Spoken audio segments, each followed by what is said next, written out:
कामयार आयरा के सामने फारिया और खबर की हकीकत लाने के बाद वो यूएस जाने का प्लान करता है। कामयार के मोम डैड उसे यूएस जाने के लिए रोकते हैं। इनफैक्ट उसकी दादी भी फोर्स करती है, मगर कामयार किसी की बात में भी नहीं आता और वो अपना सामान पैक करके एयरपोर्ट के लिए रवाना हो जाता है। उधर जब आयरा को पता चलता है कि कामयार पाकिस्तान छोड़कर यूएस जा रहा है तो वो उसे रोकने के लिए अपने घर से भागती चली आती है। जब आयरा कामयार को रोकने के लिए एयरपोर्ट पहुंचती है तो कामयार की फ्लाइट यूएस जाने के लिए रवाना हो जाती है। इस पर आयरा को बहुत दुख होता है और वो मायूस होकर घर वापस आ जाती है। कामयार यूएस जाकर वहां अपना बिजनेस स्टेबल कर लेता है। इधर आयरा पल पल कामयार के वापस आने का इंतजार कर रही होती है ताकि वो कामयार से अपनी गलती के लिए अपोलोजाइज कर लिए, मगर अब वक्त हाथ से निकल चुका होता है। इधर कामयार की दादों की सेहत बिगड़ना शुरू हो जाती है। कामयार अपनी दादों के लिए 2 साल बाद पाकिस्तान वापस आ जाता है। आयरा को जब कामयार के पाकिस्तान वापस आने की खबर मिलती है तो वो खुशी से झूम उठती है, मगर उसी दिन आयरा के मोम डैड आयरा का रिश्ता एक डॉक्टर से तय कर देते हैं और आयरा को इसकी कानो कान खबर नहीं होती है। आयरा को जब पता चलता है तो वो इस रिश्ते के लिए रेजिस्ट करती है।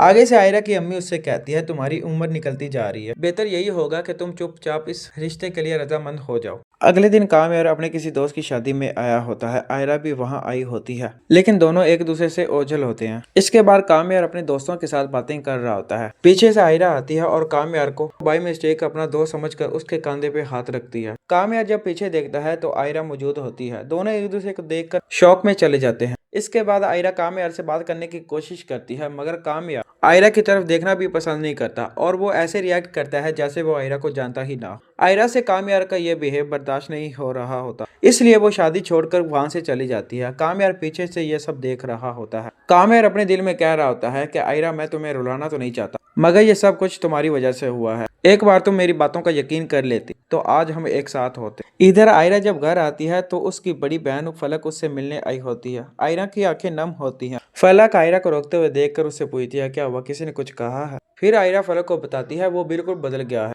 उसने मेरी तरफ देखना भी पसंद नहीं किया। फलक कहती है आई थिंक तुम कामयार की बात कर रही हो। फलक कहती है मैं तुम्हारी बात समझ सकती हूँ, इश्तियाक भी बता रहा था कि कामयार काफी बदल चुका है। फिर फलक कहती है मगर आयरा अब तुम उसके बारे में क्यों सोच रही? आयरा फलक से कहती है फलक मैं उसे नहीं बुला पाई, मेरे साथ उसकी ऐसी मेमोरीज हैं जिसे मैं चाह कर बुला नहीं सकता। अगले दिन दोस्तों कामयार अपने घर से ऑफिस के लिए निकल रहा होता है। रास्ते में उसका भयानक एक्सीडेंट हो जाता है और कामयार को काफी इंजरीज भी हो जाती हैं। इसके बाद जब हॉस्पिटल में कामयार को इमरजेंसी रूम में ले जाया जा रहा होता है तो फलक उसे देख लेती है और फौरी पहचान जाती है कि ये तो कामयार है। इसके बाद फलक आयरा को कॉल करती है और उसे कामयार के एक्सीडेंट के बारे में बताती है। इधर कामयार की मरहम पट्टी हो जाती है और उधर आयरा बिना किसी को बताए कामयार से मिलने हॉस्पिटल आ जाती है। कामयार अपने कमरे में सो रहा होता है। अचानक से आयरा आ जाती है। कामयार जब आयरा के आने की आहट सुनता है तो उसकी आंखें खुल जाती हैं। आयरा डायरेक्ट कामयार से कहती है मेरा यहाँ आना तुम्हें बिल्कुल अच्छा नहीं लगा, मगर क्या करूँ दिल के हाथों मजबूर थी। मैं जानती हूँ कि मैंने तुम्हारे साथ बहुत गलत किया, मगर कामयार मेरी इतनी सजा बनती नहीं थी जितनी तुमने मुझे दी है। कामयार कहता है आयरा अब इन बातों का क्या फायदा, मैं अब वो कामयार नहीं रहा। आयरा कहती है मैं जानती हूँ, मैं तुम्हें बस यहाँ देखने आई थी कि तुम किस कंडीशन में हो। और हाँ मेरे मोम डैड ने मेरी शादी तय कर दी है, तुम्हें इनवाइट करूंगी, फुर्सत मिली तो आ जाना। दोस्तों कामयार भी अपने दिल के हाथों मजबूर होता है, मगर वो आयरा के सामने कुछ कह नहीं पाता और आयरा की शादी वाली बात सुनकर वो बेहद परेशान हो जाता है। दोस्तों आगे की कहानी जानने के लिए हमारे चैनल को सब्सक्राइब करें और वीडियो को लाइक कर दें।